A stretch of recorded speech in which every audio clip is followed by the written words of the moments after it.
బుధవారం పట్టణంలోని కోమటిరెడ్డి ప్రతీక్ మెమోరియల్ ప్రభుత్వ బాలుర జూనియర్ కళాశాలలో స్వచ్ఛతా హీ సేవ కార్యక్రమాలను విద్యార్థులు అధ్యాపకులు కలిసి కళాశాల ఆవరణలో ఉన్న పిచ్చి మొక్కలను తొలగించి పరిసరాలను శుభ్రం చేయడం జరిగింది. ఈ సందర్భంగా కళాశాల ఇన్ఛార్జ్ ప్రిన్సిపల్ ధనమ్మ మాట్లాడారు.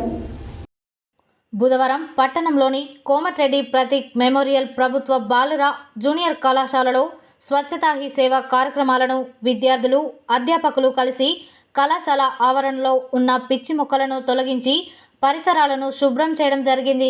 ఈ సందర్భంగా కళాశాల ఇన్ఛార్జ్ ప్రిన్సిపల్ ధనమ్మ మాట్లాడుతూ విద్యార్థులకు చదువుతో పాటు సామాజిక సేవా కార్యక్రమాలు, జీవన శైలి విషయాలపైన అవగాహన ఉండే విధంగా విద్యార్థులకు సూచన చేస్తూ పరిసరాల పర్యావరణం ఆవశ్యకత గురించి, కాలుష్యం, ప్లాస్టిక్ నివారణ చర్యల గురించి విద్యార్థులు తమ గ్రామాలలో ప్రజలకు అవగాహన కల్పించాలని తెలియజేశారు.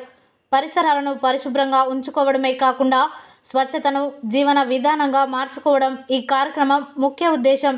ప్రతి పౌరుడు స్వచ్ఛత సేవ కార్యక్రమాలలో భాగస్వామిగా పాల్గొని మన పర్యావరణాన్ని మనమే కాపాడుకునే విధంగా మన చుట్టూ ఉన్న పరిసరాలలో మొక్కలను పెంచి అలాగే మన పరిసరాలను మనమే శుభ్రం చేసుకుంటూ స్వచ్ఛ భారత్ దిశగా అడుగులు వేయాలని విద్యార్థులకు తెలియజేయడం జరిగింది.